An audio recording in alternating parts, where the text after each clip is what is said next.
애청자 여러분 안녕하세요. 여러분과 함께 사도행전을 공부하는 시간, 내 증인이 되리라 진행의 백성희입니다. 네, 여러분 안녕하세요. 강순규입니다. 드디어 사도행전 28장을 한 절 한 절 다 읽어가며 그 내용을 살펴보는 것을 마쳤습니다. 네. 약 1년하고도 3개월이라는 시간이 걸렸어요. 그러게요. 사실 얼마 안 된 것 같은데도 시간이 또 그렇게 지나갔습니다. 네, 맞아요. 정말 시작한 지 얼마 되지 않은 것 같아요. 저 같은 경우에는 아무런 지식도 없고 경험도 없이 처음에 얼떨떨한 상태로 방송 진행을 시작해서 아직도 떨리고 그런데 벌써 마칠 시간이 되었다니 여전히 얼떨떨하기도 합니다. 예, 백성희 아나운서는 처음 방송을 했는데도 아주 빨리 잘 적응하고 매회 거듭할수록 발전을 많이 하셨다고 청취자분들이 연락을 주십니다. 정말요? 네. 부끄럽고 감사하네요. 자, 이렇게 사도행전 28장을 한 절 한 절 다 읽으면서 그 내용을 나누었는데요. 백성희 아나운서는 어떠셨습니까? 내 증인이 되리라를 진행하면서 느끼신 점이 있으신가요? 네, 물론 많죠. 사실 성인이 되어서 신앙을 처음 접해서 아직 성경에 대해서 많이 모르는 상태에서 이렇게 교회의 탄생과 교회의 성장 과정을 보면서 저의 신앙 성장 과정에 도움이 될 수 있는 많은 것들을 볼 수 있었고 또 신앙의 본질적인 면들에 대해 알 수 있어서 참 감사했습니다. 네. 그리고 교회 생활을 하며 어떤 것이 성경적인 교회의 모습인가도 배울 수 있어서 좋았고요. 예, 그런 은혜가 있었다니 참 감사하네요. 예, 저도 사도행전을 한 절 한 절 공부하면서 세상 모든 사람을 구원하기 원하시는 하나님의 마음과 그 일을 이루어 가시는 삼위일체 하나님의 일하심을 보면서 큰 감동을 얻는 시간이 되었습니다. 자, 이제 오늘과 다음 두 번의 시간 동안 사도행전을 좀 정리해 보도록 하지요. 네, 그러면 좋겠어요. 사도행전은 바울의 동역자인 헬라의 의사 누가가 쓴 책으로요. 누가복음에 이어지는 누가복음 속편과 같은 책이다라고 말씀을 드리면서 방송을 시작했습니다. 네, 단순히 사도행전의 저자가 누가이기 때문에 누가복음의 속편이다 하는 것이 아니라고 하셨어요. 네. 먼저는 쇄신자인 데우빌로에게 보내는 두 번째 글이고 특별히 누가복음의 마지막 장과 사도행전의 첫 장이 서로 겹치며 정말 영화의 속편처럼 이어지는 장면을 살펴보았죠. 그렇습니다. 그리고 데오빌로에 대해서 잠시 언급해 드렸죠. 네. 데오빌로가 누구냐 하는 설은 여러 가지 있지만 명확한 기록은 없고 대신에 데오빌로라는 이름이 가진 의미를 설명해 드렸습니다. 네. 하나님을 뜻하는 데오와 사랑하다 하는 말의 필로를 결합해서 하나님이 사랑하시는 사람 혹은 또 하나님을 사랑하는 사람 모두 번역이 가능한 이름이다라고 말씀을 드렸습니다. 그래서 결국 하나님이 사랑하시고 또 하나님을 사랑하는 사람들에게 보내는 편지다 하고 이해하면 된다고 하셨죠. 예, 맞습니다. 사도행전의 시작은 예수님께서 제자들에게 예루살렘을 떠나지 말고 아버지께서 약속하신 것을 기다리라라고 하시면서 시작이 됩니다. 네. 바로 약속하신 성령님이 오실 것을 기다리라는 말씀이지요. 근데 왜 성령님이 예루살렘에 임하시는지도 설명을 드렸는데 기억나십니까? 하나님의 심판은 하나님의 집에서부터 시작된다고 하셨죠. 네. 심판이라는 것이 꼭 부정적인 것만은 아니라고 하셨고 구원받는 자와 구원받지 못하는 자들을 나누는 그 일이 하나님의 집, 곧 성전이 있는 예루살렘에서부터 시작되는 것이라고 하셨던 기억이 납니다. 네, 잘 기억하시네요. 그렇습니다. 우리가 에스겔서 9장과 베드로전서 4장을 살펴보면서 하나님의 집에서 심판을 시작하신다 하는 근거를 찾아보았습니다. 네. 자, 예수님께서는 제자들에게 성령이 너희에게 임하시면 너희가 권능을 받고 예루살렘과 온 유대와 사마리아와 땅끝까지 이르러서 내 증인이 될 것이다 라고 말씀해 주셨습니다. 이것이 구원의 복음이 전해져 나가는 순서, 곧 질서라고 말씀드렸죠. 그리고 증인의 의미도 설명을 해드렸습니다. 네, 증인이라는 헬라어는 나중에 순교자라는 의미를 가지게 되었다고 하셨죠. 그렇습니다. 증인은 어떠한 상황에서도 진실을 말해야 하죠. 네. 그렇게 예수님의 증인들은 예수님이 죽으시고 살아나셨고 그분이 하나님의 아들이시며 인류를 구원하시는 메시아이심을 어떤 상황에서도 명백하게 증언해야 했고 그런 이유로 박해와 환난, 심지어 목숨을 잃는 일까지 당하게 되었기에 증인이라는 단어가 순교자라는 의미까지 가지게 되었습니다. 우리도 예수님의 증인으로 살아가야 한다는 무겁지만 거룩한 부담이 생깁니다. 예, 주님 만날 때까지 각자의 자리에서 예수님의 증인으로 살아가는 우리가 되기를 아멘. 바랍니다. 자, 예수님은 이렇게 제자들에게 말씀하시고는 하늘로 올라가셨습니다. 예수님은 이렇게 하여 죽었다가 살아나서 하늘로 올라가시는 첫사람이 되셨죠. 네, 에녹 선지자나 엘리야 선지자도 하늘로 들려 올라갔지만 그들은 죽지 않고 하나님께 들림받아 간 것이기에 예수님과는 다르다고 설명해 주셨던 기억이 나네요. 예, 맞습니다. 모든 사람이 죽으면 다 스올, 곧 음부에 가서 자신들의 삶에 대한 재판을 받기까지 기다려야 했죠. 네. 그러나 예수님께서는 죄가 없으시기에 하나님께서 부활의 첫 열매가 되게 하셨고 이후로 예수님을 믿는 모든 성도들은 음부로 내려가는 것이 아니라 예수님이 계시는 하늘로 올라가는 것임을 말씀드렸습니다. 이렇게 예수님께서 승천하신 이후에 제자들은 예수님의 말씀을 따라 예루살렘에 가서는 먼저는 가롯 유다의 자리를 메꿀 사도를 제비 뽑았지요. 그리고 마띠아라는 제자가 선택되어서 12명의 사도의 숫자를 채우게 되었고요. 그렇습니다. 자, 제자들은 마가의 다락방에 모여서 기도하며 약속하신 성령님을 기다렸습니다. 그리고 얼마 지나지 않아 오순절이 되었고 그 오순절에 약속하신 성령님께서 사도들과 제자들이 기도하고 있는 그 방에 찾아오셨죠. 이때 하늘로부터 호련히 급하고 강한 바람 같은 소리가 났고 그 집에 가득하셨다고 했습니다. 그리고 불의 혀처럼 갈라지는 것들이 각 사람 위에 하나씩 임한 후에 그들이 모두 성령에 충만하여 다른 언어들로 말하기 시작했고요. 이때 중요한 것이 바람과 불이 임한 것이 아니라고 하셨어요. 네.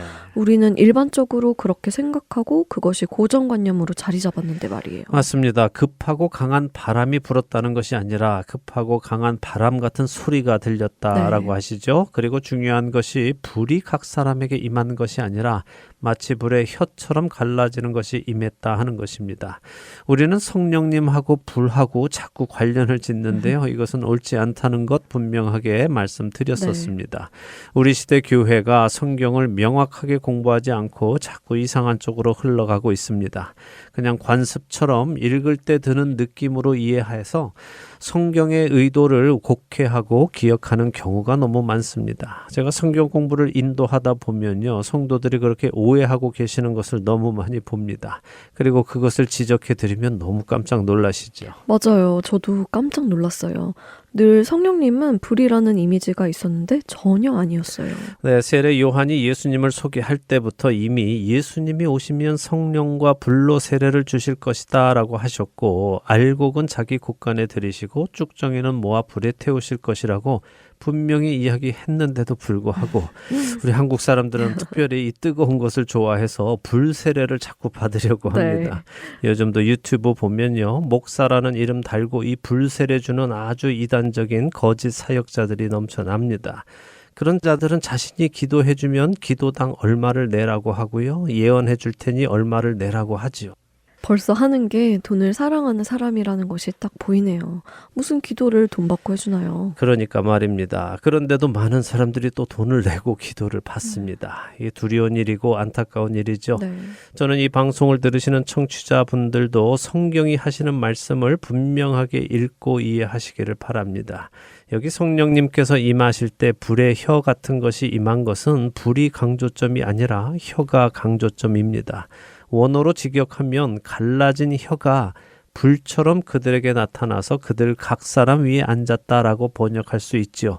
자, 왜 혀를 강조합니까? 성령님께서 다락방에 모여 기도하던 사람들에게 혀, 곧 언어를 주시기 위해 오셨기 때문이죠. 맞습니다. 이제부터 그들이 전혀 알지 못하던 다른 나라의 언어, 곧 오순절의 세계 방방 곳곳에서 예루살렘의 제사를 드리러 온 유대인들에게 그들이 온 지역의 말을 하도록 하여 성령님의 표적을 보여주시기 위해서 혀가 임하신 것입니다.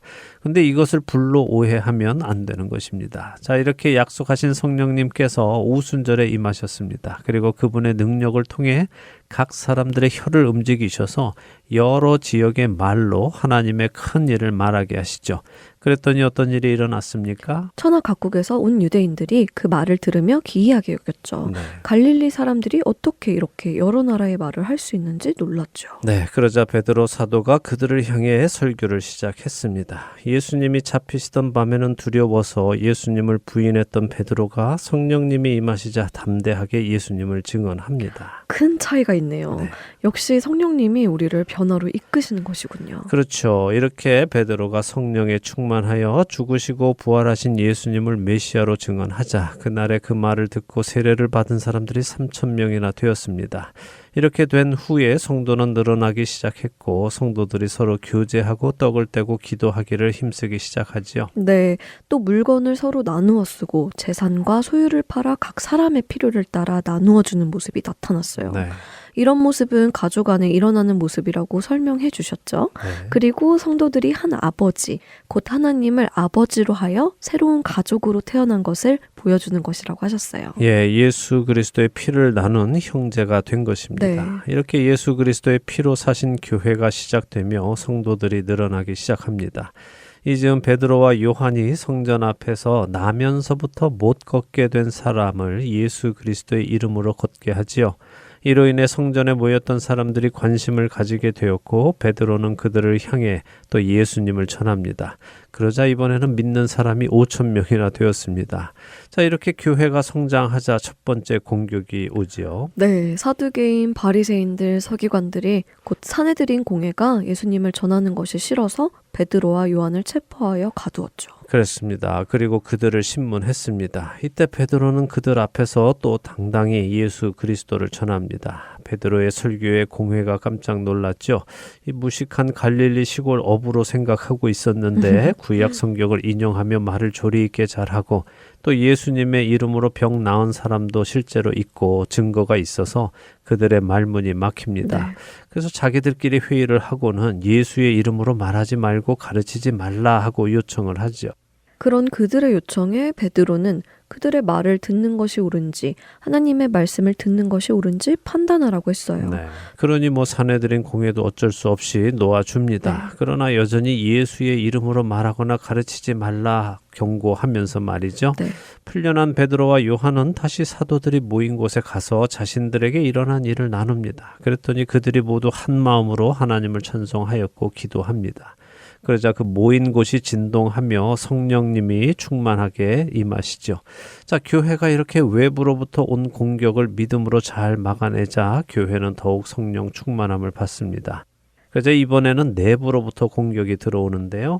아, 맞아요. 아나니아와 삽비라 부부의 사건이 일어나지요. 네. 하나님과 재물을 같이 섬기려 했던 아나니아와 삽비라 부부요. 네, 결국 아나니아와 삽비라 부부는 성령을 속였고 그들의 혼이 떠나갑니다. 이 사실을 보고 온 교회가 다 두려워 떨었지요. 이후에도 교회를 향한 공격은 계속해서 일어난다고 말씀을 드렸습니다. 외적으로 내적으로 번갈아 가면서 공격이 오지요. 근데 사도행전을 보며 우리가 배우는 중요한 영적 진리가 있다고 말씀드렸습니다. 그것은 건강한 교회는 문제가 없는 교회가 아니라 뭐라고요? 건강한 교회는 문제가 없는 교회가 아니라 그 문제를 어떻게 건강하게 대처해 나가느냐에 있다고요. 맞습니다. 우리는 흔히 교회는 문제가 없는 곳이라는 환상을 가지고 있습니다. 네. 그러나 그것은 말 그대로 환상입니다. 문제가 없을 수 없습니다. 왜냐하면 교회는 이 세상에 속한 공동체가 아니라 이 세상에 살고 있는 하나님의 나라이기 때문이죠. 그렇게 언제나 하나님 나라를 향한 세상의 공격이 있습니다. 그것을 우리는 사도행전을 보며 명확하게 보았죠. 네. 문제는 그러한 공격이 오는 것이 아니라 그러한 공격을 어떻게 성경적으로 풀어나가느냐 하는 것입니다. 이것은 오늘날도 마찬가지입니다. 오늘날도 교회에는 늘 문제가 있습니다. 외적인 공격, 내적인 갈등이 끊이지 않지요. 문제는 이 일을 교회가 성경의 말씀을 기준으로 처리해 나가느냐는 것입니다. 부디 모든 교회가 사람의 방식이 아니라 하나님의 방식으로 교회를 지켜나갈 수 있기를 바랍니다. 네. 자, 이렇게 안팎으로 문제가 생기면서도 교회는 계속해서 성장해 나갑니다. 그리고 그것이 하나님께서 교회를 성장하게 하시는 방법이기도 하지요. 이것 역시 기억해야 합니다. 이렇게 교회가 어느 정도 성장하자 첫 순교자가 나옵니다. 스데반 집사님이 돌에 맞아 순교하셨어요. 예, 이렇게 되며 예루살렘 교회를 향한 박해가 시작이 되었습니다. 이때 사도 바울, 당시의 이름으로는 사울의 이름이 등장하며 그가 예루살렘 교회를 박해한 것이 기록이 되죠. 네. 이렇게 되자 성도들이 예루살렘을 떠나 흩어지게 되었는데 흩어지면서도 자신들이 가는 그 지역에서 예수님을 전했습니다. 이 중에 빌립 집사가 사마리아에 가서 복음을 전하죠. 복음이 예수님의 말씀 그대로 예루살렘에서 시작하여 온 유대에 퍼지고는 이제 사마리아로 전달되기 시작했어요. 그렇습니다. 이렇게 사마리아 사람들도 믿기 시작하니까 베드로와 요한 사도가 사마리아로 가서 확인을 합니다. 복음이 제대로 전해진 건지 확인한 후에 그들에게 안수하지요. 네, 그러자 성령님이 사마리아의 신도들에게도 임하셨습니다. 그리고는 사마리아 신도들 역시 복음을 전하기 시작했고요. 네. 그러자 성령님이 빌립 집사를 광야로 보내셔서는 에디오피아 여왕의 국고를 맡은 관리에게도 복음을 전하게 하셨고요. 네. 그런데 이 에디오피아 관리는 이방인이 아니라 유대인, 디아스포라일 것이라고 하셨습니다. 예, 그 이유는 사도행전이 이방인의 첫 개종자를 사도행전 10장에 나오는 고넬료로 인정하기 때문이죠. 네. 그래서 이 에디오피아 관리는 마치 요셉이 애굽에 가서 높은 자리에 앉게 된 것이나 다니엘이 바벨론에 가서 높은 자리에 앉게 된 것처럼 에디오피아에 가서 높은 자리에 올라가게 된 유대인으로 보는 것이 옳을 것입니다. 이렇게 복음이 전해지고 퍼져 나가고 있는데 중요한 것이 있다고 말씀드렸습니다. 겉으로 보기에는 사도들이 또 제자들이 이렇게 하는 것 같지만 이 일을 하시는 그 주체는 누구십니까? 성령 하나님께서 그분의 계획을 따라 각 사람에게 능력을 주시며 이 일을 진행하고 계심을 볼 수 있었습니다. 그렇습니다. 전도는 사람의 힘으로 하는 것이 아니라 하나님의 힘으로 사람을 통해 하시는 네. 것입니다. 이 사실도 우리가 꼭 기억하며 자신의 힘이 아니라 하나님의 도구가 되어 하나님의 능력이 나타나도록 하는 우리가 되어야 할 네. 것입니다. 이렇게 복음은 예루살렘에서 온 유대 그리고 사마리아로 전달이 되며 점차 이방인에게로 갈 준비가 되어져 갑니다. 그리고 그 즈음에 바울이 담메색으로 가던 중에 예수님을 만나는 일이 생기죠. 빛 가운데 나타나신 예수님을 보고는 눈이 멀게 되었고 다메섹에 사는 아나니아라는 사람의 안수를 통해 눈을 뜨게 되었어요. 네. 하지만 성도들이 바울이 두려워서 한동안은 교제를 하지 않았습니다. 예, 그럼에도 불구하고 바울은 그리스도를 전했고 네. 그러다 보니 그동안 자신과 한편이었던 교회를 박해하는 자들의 원수가 되어버렸죠. 네. 배신자가 된 것입니다. 그래서 그들이 바울을 죽이려고 했고 바울은 몇몇 그리스도인들의 도움으로 자신의 고향인 다소로 피신을 하게 됩니다. 이런 중에 베드로는 성령님의 계획 속에서 차츰차츰 고넬료라는 이방인 백부장이 머무는 가이사랴 쪽으로 옮겨갑니다. 베드로가 환상 중에 율법에 부정하다고 하셨던 동물들을 잡아먹으라는 음성을 들었고 네. 베드로는 속되고 깨끗하지 않은 것을 먹지 않겠다고 답했더니 하나님께서 깨끗하게 하신 것을 내가 속되다라고 하지 말라고 하시는 음성을 듣습니다. 예, 그리고는 고넬료 집에 가게 되었고 비로소 그 환상의 의미가 무엇이었는지 깨닫고는 지금껏 유대인과 이방인을 나누고 있었던 담을 주님께서 사라지게 하심을 알게 됩니다. 그래서 베드로가 이방인에게도 복음을 전했고 성령님이 그들에게 임하시면서 드디어 이방인들도 예수 그리스도를 통하여 하나님의 자녀가 되는 놀라운 은혜의 시대가 시작이 되는 것이었죠. 네, 감격의 순간이었습니다. 예, 하지만 이렇게 이방인에게 복음이 전해진 것을 문제 삼는 예루살렘의 성도들이 있었죠. 이들이 베드로가 이방인들과 함께 먹었다는 사실을 비난하자 베드로가 자신에게 있었던 일을 자세히 설명하면서 이것은 베드로 자신의 결정이 아니라 하나님의 뜻이었음을 그들에게 알립니다. 그러자 그들도 그것을 받아들이고 하나님께 영광을 돌리며 이방인도 하나님이 부르신다는 것을 인정하지요. 네. 자, 이렇게 시작된 이방인들을 향한 전도의 문이 열리며 이제 사도 바울이 필요한 때가 되었습니다. 여기까지가 사도행전 11장까지의 내용입니다. 네, 빠르게 훑어보는데도 생각이 다 나네요. 우리가 기억해야 할 것들을 꼭 기억하며 살아가기 원합니다. 네. 내 증인이 되리라 벌써 오늘 시간은 다 되었고요. 다음 주에 마무리를 하면 될 것 같습니다. 네, 다음 주 사도행전 총정리 두 번째 편으로 마무리를 하도록 하지요. 예, 저희는 다음 주에 다시 뵙겠습니다. 안녕히 계십시오. 안녕히 계세요.